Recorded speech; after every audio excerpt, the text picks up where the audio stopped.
It is such a sunny day, and I thought how better to spend that day than reviewing books outside. I also need to hold this because I have tried putting it like against here, but I don't think it picks it up the same.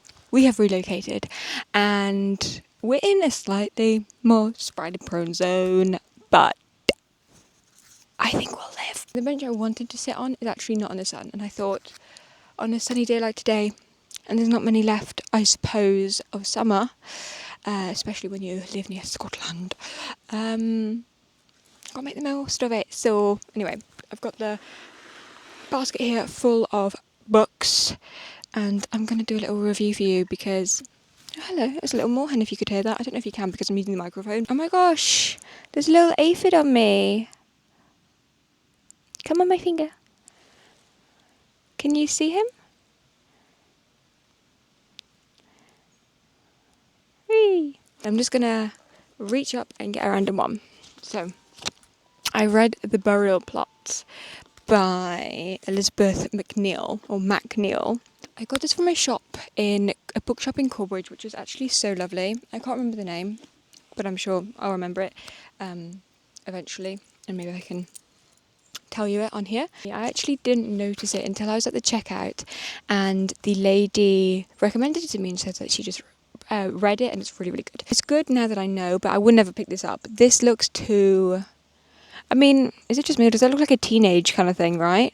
So the burial plot, I thought, was going to be a plot, like a scheme to bury somebody. And so I thought, oh, that's a bit of a cheap title. It's actually not about that. Well, it kind of is, but it's also actually about a burial plot. So it's quite good. So look at that cool thing. Can you see that? You can see the lady in the water. Imagine Victorian era, gothic, thriller. There's murder. Really unique. I think it's unique anyway. There's a lot of twists. Highly recommend. I'd say this is a 9 out of 10.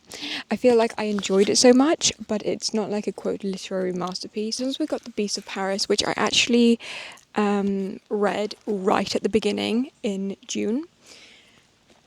And I read this on the train down to Cornwall to see my friends, and it's so good. It's 3 different people that you follow this journey in 1870. They all relate to each other in certain ways, but there's something to do with an asylum, there's a zoo involved, there's obviously the siege of Paris. If you don't know anything about the war, there's a siege in Paris at the time, and it feels really real. I mean, honestly, I haven't done that much research into the Franco-Prussian War, but this is really good. So I'd rate this... I'd probably rate it... Right, okay, I think I was generous. This is an 8 out of 10. This is a 9 out of 10 because I love the characters so much. Some of the characters I get so in love with, and I so root for them. So this is a 9 out of 10. Highly recommend. Highly, highly, highly recommend. A Good House for Children by Kate Collins. Oh, The Beast of Paris is by Steph Penny. Dorset Cliffs, Dilapidating Manor. There's actually a wasp. So that doesn't make me happy. Hold on.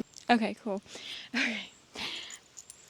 I'm going to calm down now. Hold on. A Good House for Children is based in Dorset, in a crumbling sort of manor on the cliffs of Dorset, and it's about 2 different stories, I believe, that we follow, and one's back in time and one's more closely in time. I think it's present day compared to 1976. It's giving, if you've ever watched The Haunting of Bly Manor, it's definitely that kind of vibe. So it's spooky, it's eerie, there are some really chilling parts. It's about nanny, about a wife, about a nanny in different time zones. Yeah, it's really, really good. And there's also kind of a mystery going on in the background, but you kind of get it at the end. Do you know what I mean? I'd probably say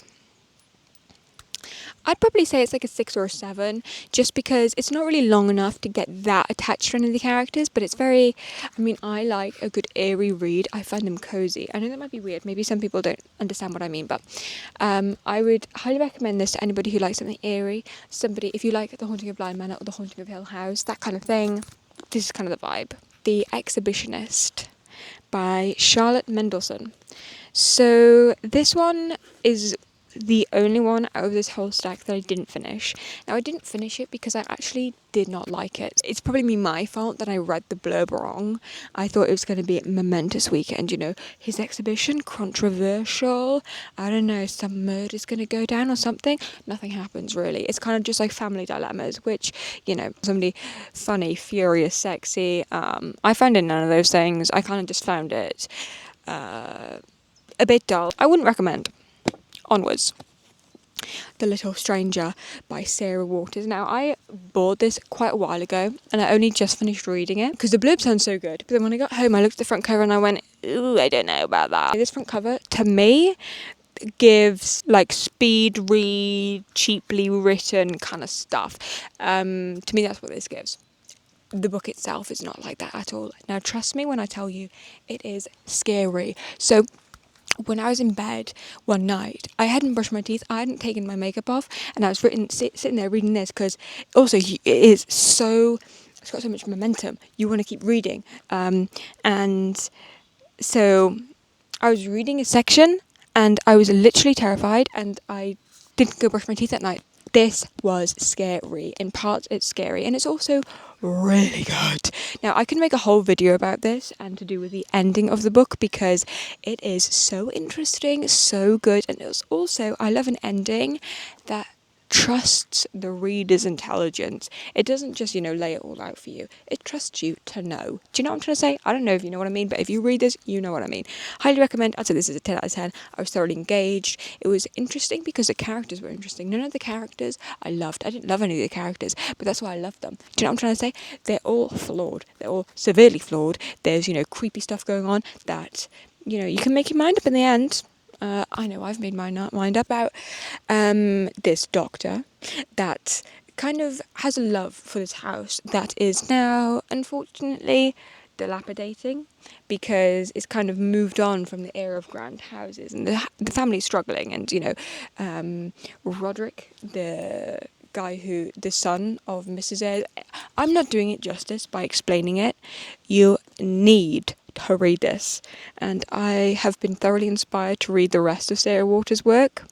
I don't know what about it. I mean, this is going to sound so mean as well. Sarah Waters, that doesn't sound to me like, oh yeah, Sarah Waters, like Daphne du Maurier. That sounds, oof. This, not so much, but it does to me now that I've read it. So, highly recommend. This is definitely 10 out of 10 because the characters, as I say, I don't love. I actually liked them at the beginning, and throughout the book, I didn't like them.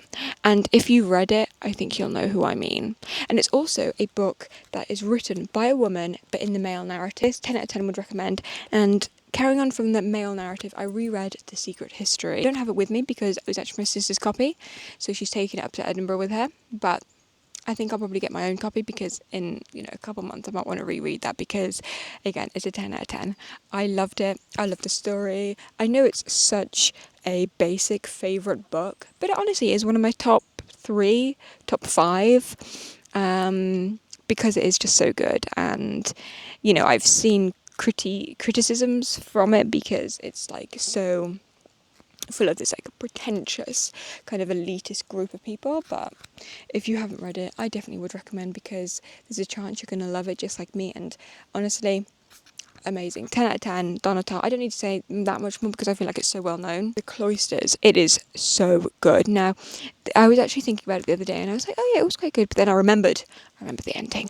Oof, it is good. You need to, if you have not read this, you need to. If you like Secret History, I think you'll enjoy this. Something spooky going on. There's something weird. It's about tarot cards, eccentric professor, but they're kind of just researchers. I'd probably say this is an 8 out of 10 just because I didn't get super attached to the character. Next one is Frankenstein. So this one, obviously, Mary Shelley, if you didn't know that.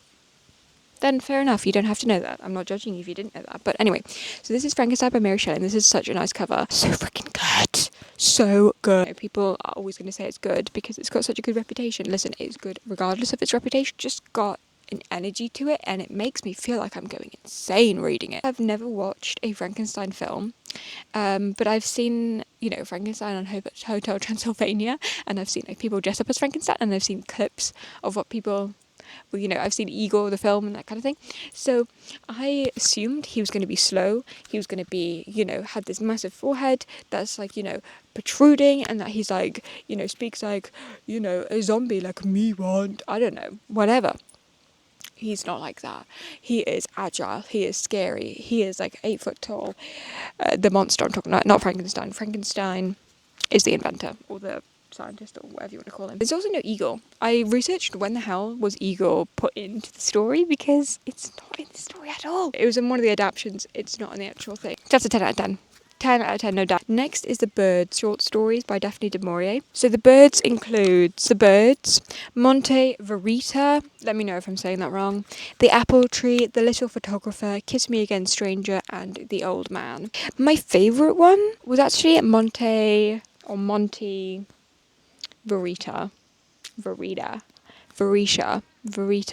I don't know how to pronounce. Daphne du Maurier is my favourite author, so maybe I'm a little bit biased. I don't think I am, though, because this is the reason why she's my favourite author. She's eerie. She builds up momentum. She builds up tension. She's like, ooh, they're also unique. I love it. And also, again, a lot of these are in the male narrative. They're just cool. They're just intense. They're just dramatic. The 10 out of 10 because it's so entertaining. Because there's so many different stories. They're all entertaining for different reasons. Yeah, I love it. The Modern Fairies. Now, I was so excited when I picked this up. I bought this because it says 1600s Versailles, and you know there's a bit of scandal going on, and I thought, oh yes please. For me it's a non-starter really. It kind of, well, it did start, it started, that was kind of it just kind of like carried on. There was no like there was no anything. It was kind of just like cool end, and it's like, oh right, there's like the smallest bits of drama that is not good. And I also don't really like how it's written. They like say a fairy tale and then something happens in real life that kind of mimics this fairy tale. In Versailles apparently they had like salons, literary salons, that the ladies did that, and they kind of like shared stories that they'd either invented or they retold, and I was really interested, and then it just kind of didn't get off the ground for me. And I was also quite interested because it says Delectable I Gobbled Up by Joanna Quinn, which is the author of The Whalebone Theatre, and I love the Whalebone Theatre. I was disappointed from, you know, I'd say probably from a quarter in, I was like, oh, I see, not into it. But I ended up reading it, so it couldn't have been that bad, but I would give that like a 4 or 5 out of 10. Rebecca by Daphne du Maurier now. I don't know if you can see how nice of a cover that is. Yeah, I think rereading it, I didn't read until the end. I've read this now. I think this is my 4th time reading it. So, yeah. If you've never read Rebecca, highly recommend. I'd say it's probably, you know, a 10 out of 10. Can't lie. It's gothic, it's cute, it's amazing, it's romantic, it's, you know, mysterious, it's fantastic, honestly. I'd also recommend the film on Netflix. I know Netflix adaptations get some hate about everything, but I really like the film actually. The Rebels. Now, I bought this ages before I read it because I reread the blurb when I got home and I thought, it's 1645, and I thought, can I really imagine their clothes, the streets, can I imagine the homes? It's about witches and witch hunter. It's about a person that's apprenticing for a witch hunter, but he himself has little witchy powers. Now, in my mind, witch hunting was very unfair because, to me, that kind of magic and witches didn't exist, and so these were innocent women being prosecuted. But in this book, this kind of magic does exist. So the people getting prosecuted may likely have been doing this witchcraft, and therefore did you really want them around if they're manipulating your thoughts and all that kind of stuff? So in a reality where magic does exist, would you want those kind of people around? But then you don't have a right to kill them. But it's all about, you know, resolution, repentance, also romantic. My cousin Rachel, this is another Daphne du Maurier book. His uncle, but really his dad, he goes off to Italy to get better over the winter, and then he falls in love and gets married, and then he mysteriously dies. And then he sends Philip, our main character, a bunch of disturbing letters, you know, saying like he doesn't quite trust Rachel, which is their cousin, which is kind of weird, but I'm gonna let that slide. And she comes over to England. Philip can't help himself, obviously, he kind of falls in love with her. Maybe she's a poisoner, maybe she's not. I'm not going to tell you. but it's not the same storyline as Rebecca, but you can imagine it actually happening, whereas Rebecca is a little bit more like, yeah, okay, cool, it's a good story, right? This one doesn't really feel like that much of a story. It feels a bit more realistic, so I really, really like it. It's really well written, and it's a really good story, but the excitement isn't always there. It kind of trails for a little bit of the time.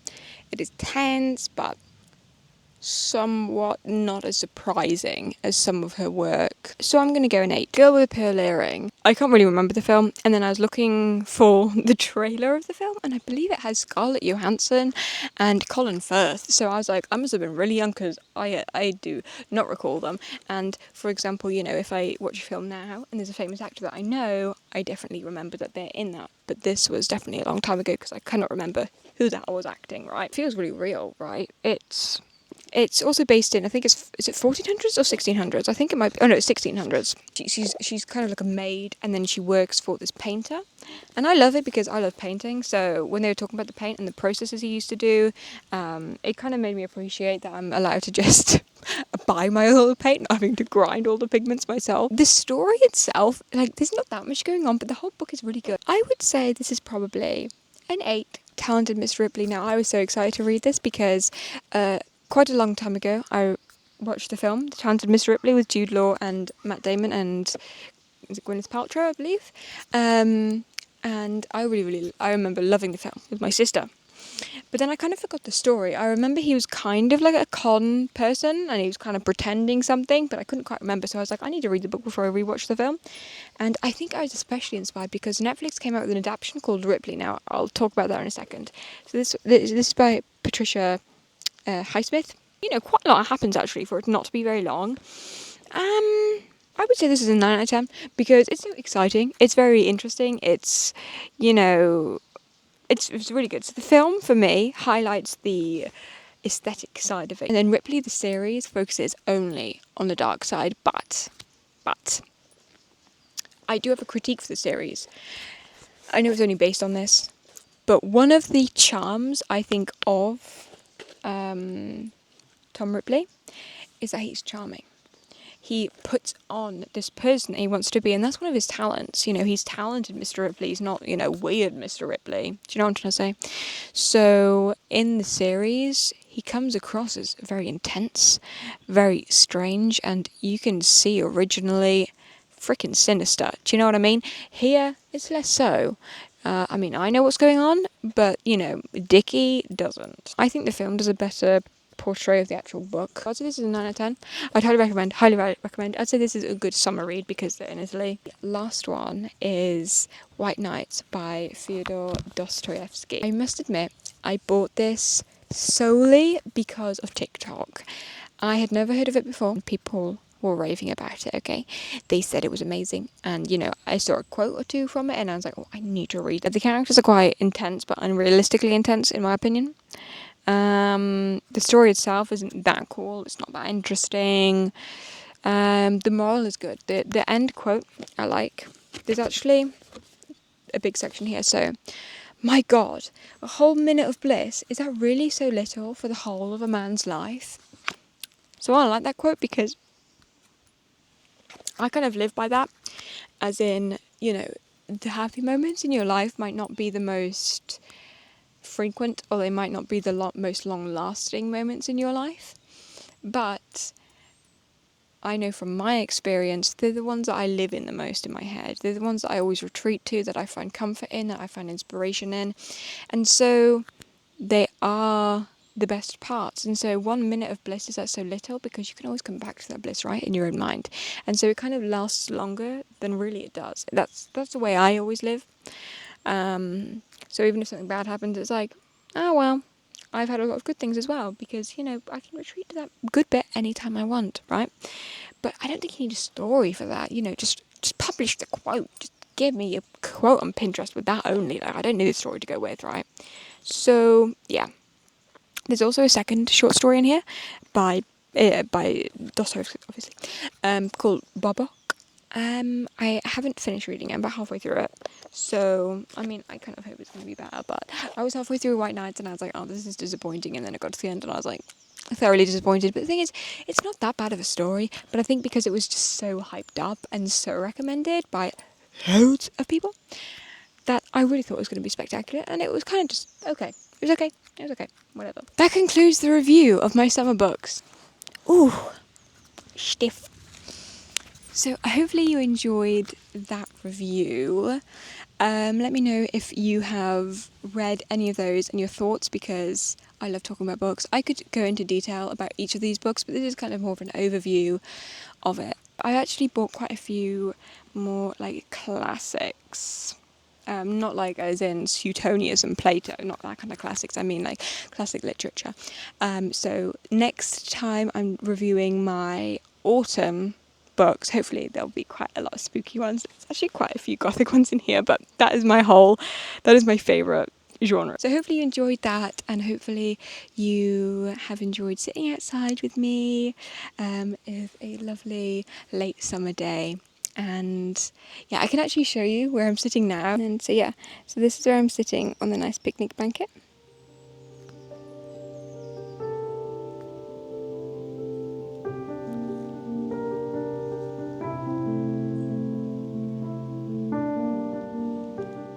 I have been trying to say goodbye for the past like 10 minutes, so anyway, yeah, bye. There's actually, the gardener has started the lawnmower, I think. Okay, no, it's not, he's got like a golf buggy. Anyway. Fuck me, that leaf scared me. This crunchy damn leaf scared the life out of me. So good. Look, kind of looks like perfume, I can't lie. Anyway.